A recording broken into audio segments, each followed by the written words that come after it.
السلام عليكم ورحمة الله تعالى وبركاته. أهلا وسهلا بكم فيديو جديد. معكم كوتش مريم الوافي. مرحبا بكم. أنا دائما هنا باش نفيدكم، دائما باش نشارك معكم المعلومة، باش أننا نتقدموا جميع، ننجحوا جميع، ونوصلوا جميع. النجاح الحقيقي هو الفوز بالفردوس الأعلى. النجاح الحقيقي هو أننا نكونوا مع الرسول صلى الله عليه وسلم في الجنة. النجاح الحقيقي هو أننا نشوف وجه الله سبحانه وتعالى. الدنيا اختبار، هذه خصنا نفهموها ونوعوا بها باش ما نبقاوش أزمين بزاف، ما نبقاوش هازين الهم بزاف، ما نبقاوش نفكروا بزاف. شفتي الا كنتي كترضي الله سبحانه وتعالى، كنتي في الخلوات ديالك ما كتعصيش الله سبحانه وتعالى، ما عندكش مناش تخاف، ما عندكش مناش تخاف، لان معاك اللي خالقنا، خالق كل شيء. بصح كنتبتلاو شي حاجه عزيزه، بصح كنتمتحنوا وكنتألموا، كنخسروا ناس قراب، وكنخسروا بعض الاحيان احلام كنا بغينا نوصلوا لهم، لكن كون متاكد وكوني متاكده فيها خير. نعم فيها خير، اي حاجه كتوقع في هذه الحياه فيها خير. ما بغيتكش تألمي، ما بغيتكش تهزي الهم، ما بغيتكش تقولي انا فشلت، الناس قراو انا ما قريتش، الناس خدموا انا ما خدمتش. النجاح ميمكنش نعرفوا هذا واش ناجح ولا هذا واش ما ناجحش. ما كاينش شي واحد اللي يقدر يقول انت فاشل وانت ناجح، لان كل واحد كيشوف النجاح من عينه، ومن عين اخلاقه، ومن عين القيم ديالو والمبادئ ديالو. من اكثر الامثله الزوينه اللي بغيت نشاركها معكم على مساله النجاح، وانه سيدنا زيد كان مزوج السيده زينب رضي الله عنها، واللي هي ابنه عمة الرسول صلى الله عليه وسلم، وكانوا مزوجين، يعني هي ذات حسب ونسب وهو رجل تبارك الله عليه. لكن شنو اللي غيوقع من بعد؟ اللي غيوقع هو انه السيد زيد غادي يطلق السيدة زينب رضي الله عنها. هنا وطلق شنو عندنا في المجتمع؟ فشل. لكن بعد مرور مدة شنو غيوقع؟ غادي تزوج السيدة زينب سيد الخلق اللي هو سيدنا محمد عليه أفضل الصلاة والسلام، بأمر من الله سبحانه وتعالى.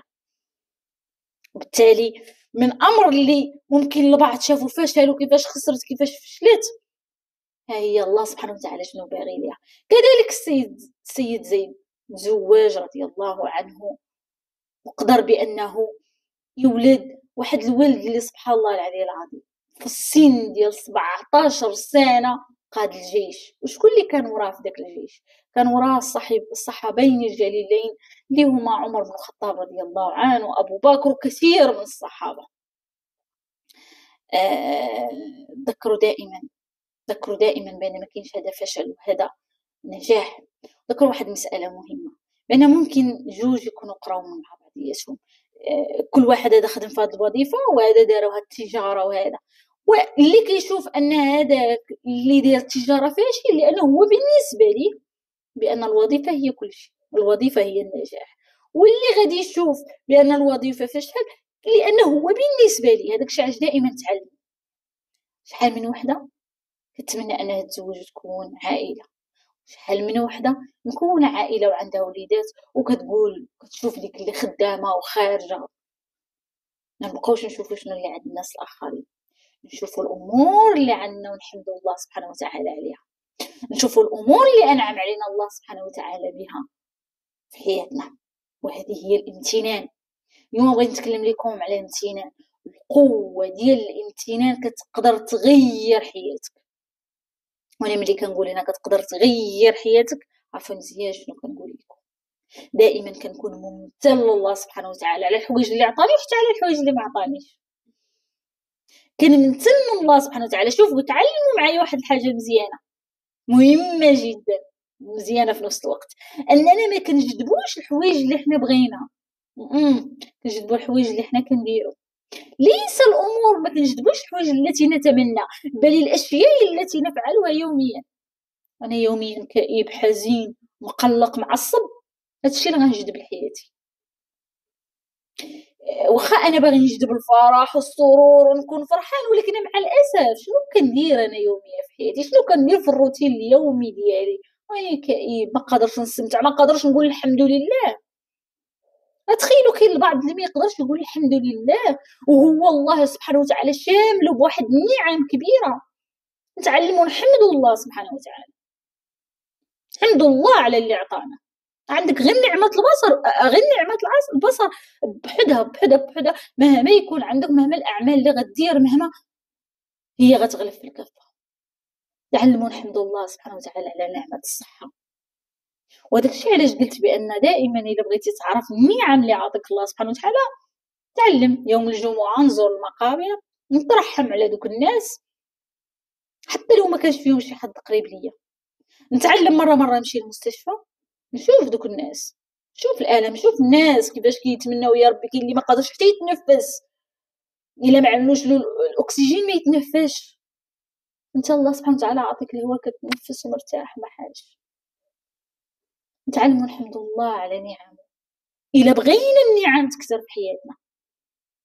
ولئن شكرتم لازيدنكم، الا شكرتم الله سبحانه وتعالى كيزيدنا، الا شكرنا الله كيزيدنا وكيضاعف لينا دوك النعم.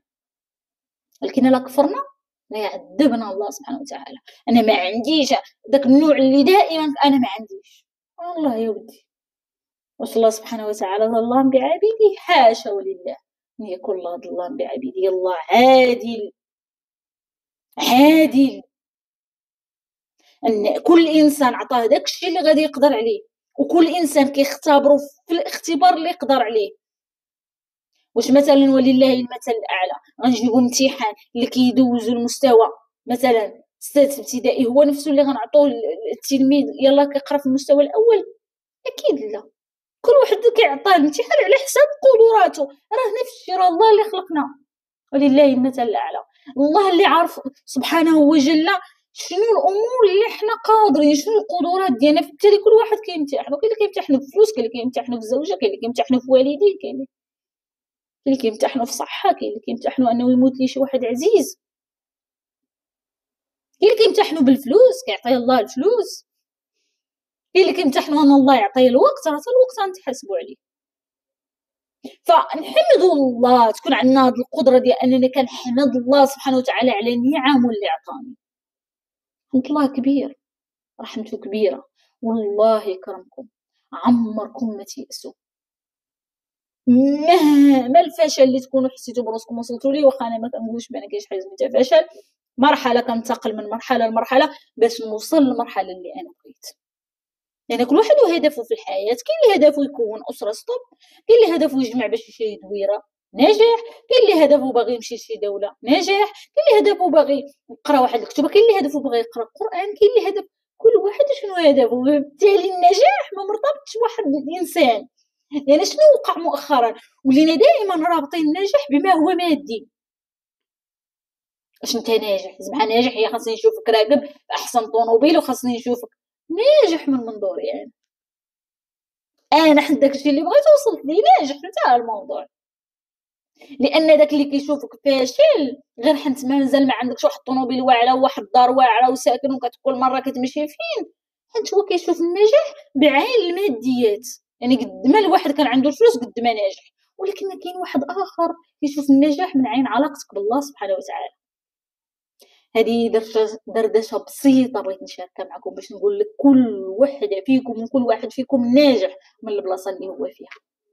مرحبا بكم دائما، معكم مرافقتكم في هذه الرحله ديال الوعي والتغيير والقرب من الله اللي هو اساس كل شيء. كوتش مليم الوافي.